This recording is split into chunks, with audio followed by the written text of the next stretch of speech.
All right, here we go. It's 10:30 on Friday night. Me and Austin have no lives. Let's ride. I'm thriving. Are you Yeah, I'm thriving? driving too. I'm having a blast. There's nowhere else I'd rather be. All right, episode 6. Here with my guy ACS. Interesting topic today. So, Aust, we've kind of talked about this before we got on here, but expectations versus aspirations. What's the difference between the Yeah. two? Thank you for the layup because I think that we need to define those, right? Yeah. Aspirations to me are more like long-term goals, wishes, things that we're reaching for. And everything is within our reach. But an aspiration is something that we're striving to achieve. An expectation is something that ultimately we have now put on ourselves. So we are saying that we expect to do something. Yep. So I think a great example would be like my aspiration was to be a Division I quarterback in high school. And it's like, but the expectation week to week shouldn't have been, I need to be a college quarterback. That's going to be a lot of shit that you have to carry for no reason. Yeah. And so I want everyone who's listening to kind of take a second to themselves and just think about to yourself, because that line is thin. What have you put on your shoulders that you expect to do versus what is it that you get to do or want to do? Because another way that I like to explain it is an aspiration is something you get to go do. You get to work towards that. An expectation is something you have to do. Yeah. And we all know that, like, did I get to wake up this morning or did I have to wake up this morning? Like, that is going to change the course of your day right there. So, Mitch, let's use you as an example. Going into your redshirt junior year at Wake, your captain, your starting quarterback, like, what are your aspirations going into the season? Yeah, like an aspiration would just to be, go play in the ACC championship game. Go win the ACC, be an all ACC quarterback, and be the best quarterback for my team that I could every single day. That were the aspirations. That was the goals, and that was something I got to go try and achieve every single day. Beautiful. Now, as far as expectations that you had going into the season, what would you say there? Expectations were, don't fuck up and win every game. Like it's like you said, it's something that it's kind of the expectations are almost a little bit harder to speak on, just because I try not to listen to the expectations. I try not to really have expectations. I try just to have. Try and you I fail. try, yeah, but the expectations, okay. And you If fail, just like all yeah, of us, you do just fail. like all Yeah. of us. Because Yeah, okay, so I guess I was this guy's conscience on his shoulder last season, all right? Yeah. And as I'm talking to him, that shit sounds great what he just said, but there's a whole lot of expectations that were not his own that he ended up taking on. So now that I've called your ass out, why don't you go ahead and share some expectations that ended up like creeping their way onto your shoulders, and now you're carrying shit that now looking back, you realize like I didn't need to carry that. Yeah, probably the biggest one was replacing a quarterback who'd won, 30-something games in my school and thrown for 10,000 yards and 100 touchdowns. Yep. When in reality, that happened. Most of those things occurred over his last 2 years as a starter. His first year as a starter played well, but he didn't throw for 100 touchdowns in his first year as a starter. He didn't take us to the ACC championship game his first year as a starter. But for me, I put those expectations on myself. Totally. And instead of at times thinking about, man, how blessed am I that I get to live out my dream? I'm living out my aspiration. It was more of, I have to get us to the ACC championship. So let's deep dive into that, because if you screwed that up, then I also screwed that up. So let's talk about how we both screwed that up to such a degree that you felt that you had to go carry Sam Hartman's flag and do it even higher than he did it. Like, what do you think, looking back, were things that you allowed to kind of become thoughts and real things in your head that made you feel that way? I think just not I think it comes from two places. One, it comes from you always hear this, having high expectations for yourself. And now looking back at it, I wish I just kept those same high aspirations, because my habits didn't change. Right. I wanted to win the ACC. I expected to win the ACC. The daily habits were the same. But this narrative of expectation versus aspiration kind of puts the pressure versus the joy, you know?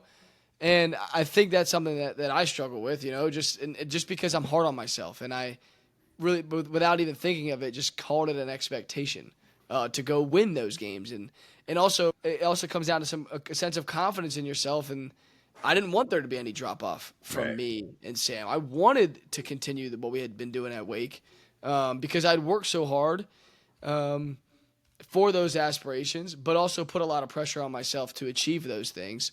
And that's when they became expectations opposed to aspirations. Like I said, the stress and the pressure versus just the joy, but the tasks and the daily habits being the exact same that'll get you to the same spot.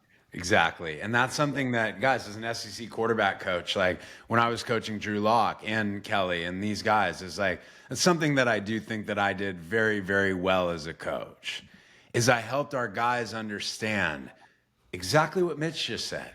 Your daily habits and how you go about what you're doing isn't going to change. Yeah. It's not going to change. But whether you carry onto the field the weight of having to do something versus getting to do something is so important. Yeah. And James Franklin said to me, like, gratitude and entitlement can't exist in the same heart. Like, rehear that. Gratitude and entitlement can't exist in the same heart. Well, when you take the field with the idea that I have to do this today, or I expect to do this today, is that gratitude or is that entitlement? Yeah. I know it's not as aggressive as like the pride behind a word of entitled, but you're inadvertently making this something that you have to do. It's like, watching some of these teams beat up on, non-conference games at the beginning of the college football season right now. It's like, I heard a head coach's interview the other day and he was like, at the end of the day, guys, like, we're 1-0. He's like, we played well enough to win. He's like, were there things that could have been better? Absolutely. But he's like, we won the game. We got what we wanted to do done as we came in here. I think that's a great message. For sure. Like, the message that neglects the 1-0 and you just beat a team 50-7, but you didn't play perfectly and you're now pissed off because you didn't play like, you're missing the big picture here, dude. Yeah.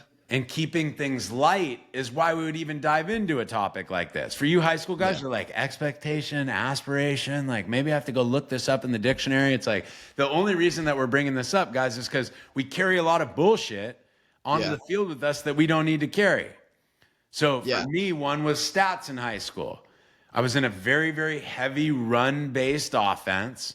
So I thought to myself, we're only going to throw it 10 to 12 times a game, which means that on those 10 to 12 pass attempts, the fuck do you think I'm doing? You think I'm checking it down to the guy who's open in the flat, or you think I'm trying to throw the post for a touchdown? Like, I'm throwing the post, dog. I'm throwing the post.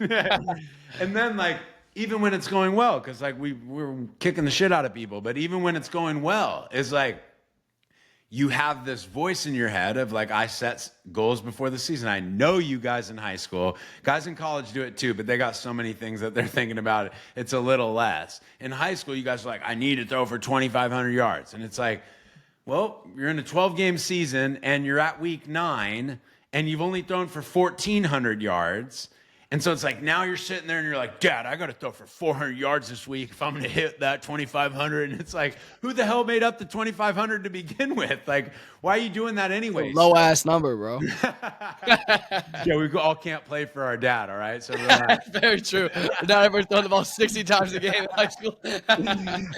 So Mitch, like, I know like, it's common to see these things happen, but like, what would be your words of the wise, for younger guys who like, they get blurred very quickly, like where they're at and what they expect of themselves?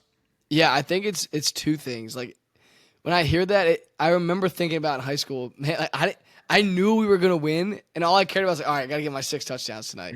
And it's such it's an awesome feeling, like when playing free like that, and that's your biggest stress. But then also when you get to college, man, like I never thought about, I want to have 3 touchdowns, and I was like, dude, I just want to go fucking win. And I think it kind of puts into perspective when you get to steeper challenges and more adversity and harder tasks, they become less smaller goals and just the big overall team goal, and that's to Right. win. I think it's so much more. I felt so much better after college wins. I did high school wins, and they were great high school wins, but it was a lot harder. And I think when you have to look at it as a team thing, and you kind of realize I need everybody else to help me do this, it just makes it more fulfilling. But we were talking about expectations and aspirations, and it becomes a thing of joy to a thing of pressure.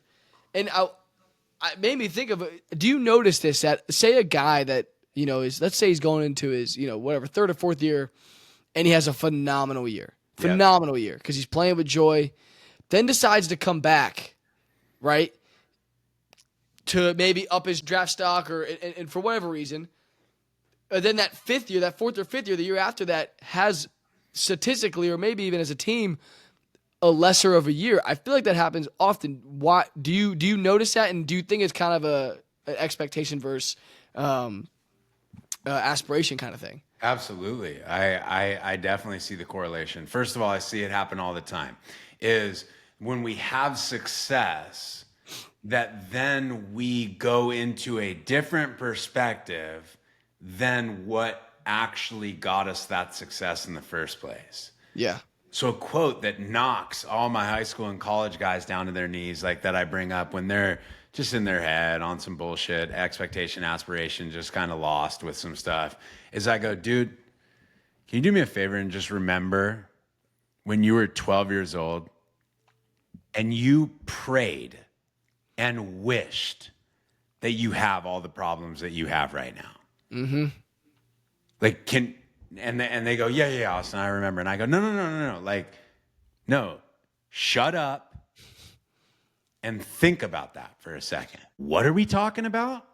Like, it will be famous one day, but it's something that Hannah, one of our coaches, like brought up to me, and like, he said it to me. He was checking me. I've built Locked In. Now I got all these guys all around the country, college, high school, everything. Like, now I have enough money to get by and do the things that I need to do. Like, I'm not broke anymore. And he looked at me and he's like, Austin, like all this shit you're saying right now, he's like, the fuck are you talking about? And I was like, dude, you're so right. Yeah. You're so right. Like, what are you talking about? And so I think it's a perspective issue to me. No doubt. Is the idea that we succeed and we accumulate success and that means that we should now have more success is a farce. Yeah. Like, it's a great mentality to have, like the whole off season, of course, like you want to be better than you were last year and the whole thing, like obviously, but it's like each year is its own year. Each play is its own play, and each situation is its own situation. So applying any past thoughts to now we think we're going to do this. Like, you think just because I coached quarterbacks in the SEC and just because I was the director of recruiting in the SEC and all of these things, like that means that there's going to be 100 quarterbacks that want to come work with me tomorrow just because I'm here? Fuck no. Yeah. Like, you got to show up and you got to answer that bell every day. And so to me, like, again, many of the things that Mitch and I will talk about are little things like that in perspective, where it's like we start at this topic of expectation versus aspiration, and now I'm telling you to pull your head out of your ass and understand like where you're at, and thank God. Yeah. Have some gratitude for where you are.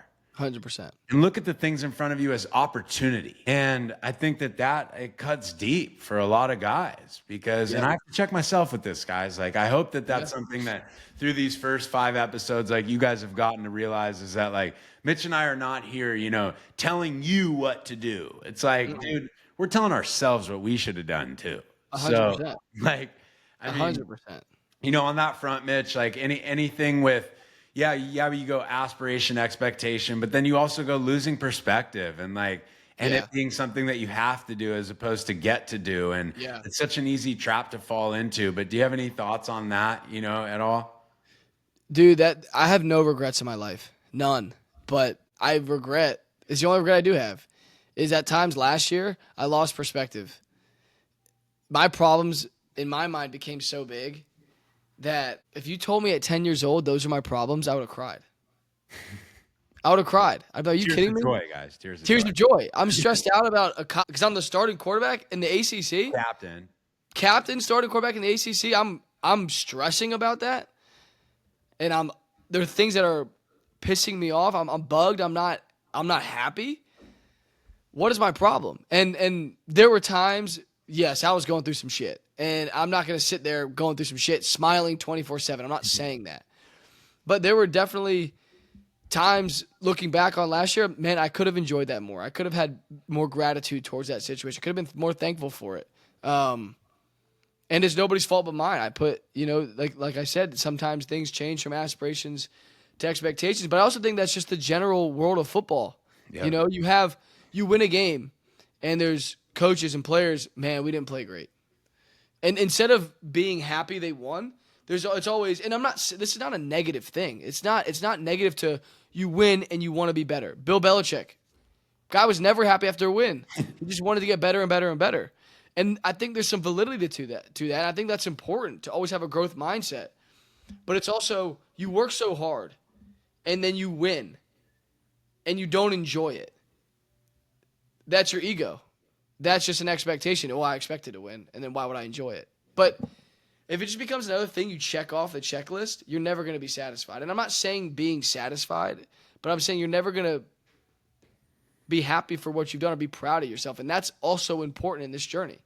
There are plenty of games where we'd win, and 3 hours later, I'm thinking about, all right, I got to go break down the next opponent tomorrow morning. I'm thinking, bro, we just won a college football game.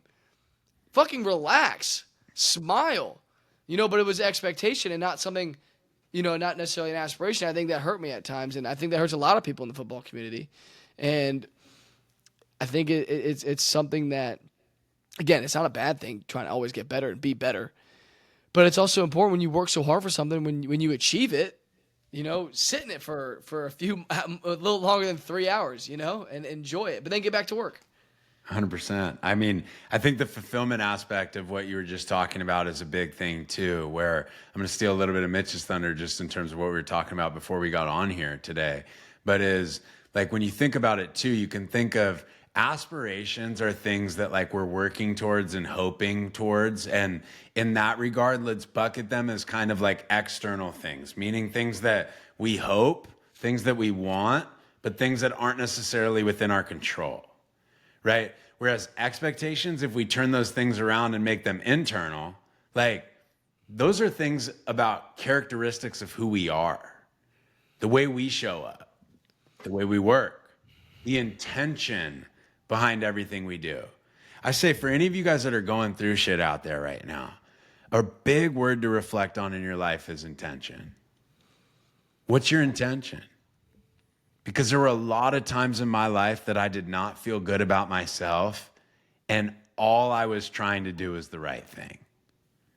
And if that's the case, then I hope that this 20 seconds was enough to take a deep breath and give yourself a hug.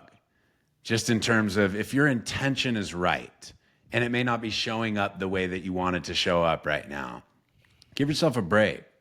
Yeah. But that expectation piece is like, expectations you have to be extremely careful with. Yeah. Because you take those things on, and those are things that now you carry. And obviously, we got enough shit on our plate. Like, we don't need, a 400-pound weight vest on our back too, because we told a bunch of people that we were going to be the conference player of the year before the year started, Yeah, yeah. We want to be the conference player of the year. No doubt. And we're not saying don't have goals. Don't set high, don't, I almost said set high expectations, but we're not saying we're shoot for the moon, shoot for it. That's what we all do. But keep it an aspiration and not expectation. Austyn, I know we're wrapping up here, but I want to ask you, like, the difference when you were going into your first season at Wyoming versus the last season at Vanderbilt, right? I'm sure it was aspiration-based versus expectation-based. To talk a little bit about that. Maybe I'm wrong, but just as you grow in your career, it's natural. Yeah, I think I'll break it down this way. Is the most fun, I've told Mitch this a bunch of times, the most fun I ever had playing football was as a true freshman at the University of Wyoming as a starting quarterback. Guys, I'm 18 years old. I showed up in the middle of the summer. I won the friggin' job in 2.5 months of summer to fall. Dude, I've only been on a college campus for 100 days. And I'm the starting quarterback, leading us out against Colt McCoy and number 2 Texas team in the country. Well, the reason that I say it that way is because whether it was right or wrong, the belief that I had in myself was, dude, everyone thinks I'm an 18-year-old dipshit that can barely tie my shoes. Like, might as well just go out here and say, fuck it and play. And because of that, like, I played my ass off, dude. Yeah, like, yeah. We talked in previous episodes about like trusting your instinct and intuition and shit. I didn't give a damn because I was like, dude, who gives a fuck anyway? Like, no one's gonna yell at me. It's my first year of college. Then I come back, my redshirt senior year.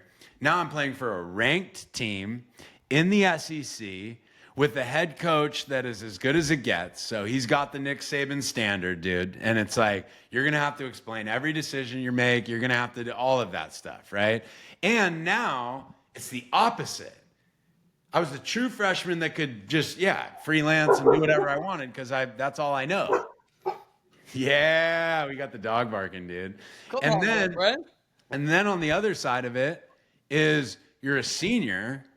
And it's like, now the expectation of me is that I'm a senior and poised and make perfect decisions and don't ever make mental mistakes. And so you guys watch the same guy. Number 5 at Wyoming, number 6 at Vandy. Those 2 guys felt completely different while they were playing. Felt completely different. And I think, Mitch, I appreciate you asking the question because as you pertain it now, we've gotten smart. So now we can actually put words to it. But like back then, it's like I was all aspiration as a true freshman, dude. Like my expectation was just to go out there and compete as hard as I fucking could. That's it. That was my only expectation of myself. Yeah. Like then my senior year, it's like, good God, dude. I got expectations to make sure that the guy wearing the bucket, banging the bucket in the front row of the stands behind our bench is happy with the way that my body language is on the sideline. You know what I'm saying? Oh my God, yeah. 100%. And I think a big thing to party hat that is like that's self-imposed. Nobody did that to me. Like, was Franklin more difficult at quarterback to play for than Coach Arroyo at Wyoming? Like, sure. Yeah. But like, that wasn't why I played tight versus why I played free. Yeah. I did that to myself. 100%. So can you burn yourself at the stake to finish this episode, Mitch, and talk about like just you putting that on yourself and what you feel looking back at that thing?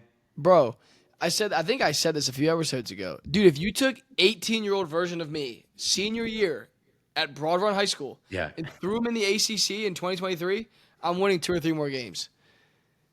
Because I didn't know what the fuck I was doing. There were no expectations. It wasn't like there was no expectations to do this, that, or the other. It was aspirations, dude. All I wanted to do was win a state championship and then go play at Wake.